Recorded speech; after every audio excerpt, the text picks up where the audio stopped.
ఓంకారం గురువారం ఎపిసోడ్లో దేవిశ్రీ గురూజీ గారు చెప్పిన విషయాలు. ఈరోజు గణపతిని కానీ అమ్మవారిని కానీ పూజించడం వలన మనకు అనుకున్న పనులు జరుగుతాయి. అలాగే ఈరోజు మనం జపించాల్సిన మంత్రం ఓం దుమ్ దుర్గాయై నమః. ఈరోజుటి తారాబలం అశ్విని మక మూల నైదన తార శుభం కాదు. పరణి పుబ్బ పూర్వాషాఢం సాధన తార శుభం. కృతిక ఉత్తరాషాఢ ప్రత్యక్ తార శుభం కాదు. రోహిణి హస్త శ్రవణం క్షేమ తార శుభం. మృగశిర చిత్త ధనిష్ట విపత్ తార శుభం కాదు. ఆరుద్ర స్వాతి శతభిష సంపత్ తార శుభం కలుగుతుంది. పునర్వసు విశాఖ పూర్వభాద్ర జన్మ తార శుభం కాదు.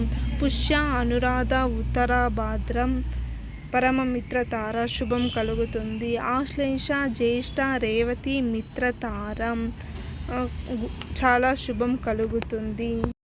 రోజు ఈ విధంగా చేయడం ద్వారా లక్ష్మీ కటాక్షం కలుగుతుంది.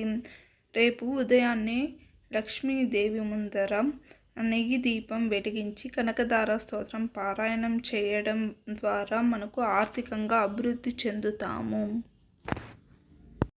యోగక్షేమం ఉద్యోగ ప్రాప్తికై ఈరోజు సాయంత్రం నుదుట గంధాన్ని తిలకంగా ధరించి ఏదైనా గురు దేవాలయంలో నెయ్యితో 2 దీపాలని వెలిగించి 16 ప్రదక్షిణలు చేసి నమస్కరించాలి. ఈ విధంగా చేయడం ద్వారా ఉద్యోగంలో ప్రమోషన్స్ వస్తాయి, వృత్తిలో ఉన్నతికి చేరుతాము.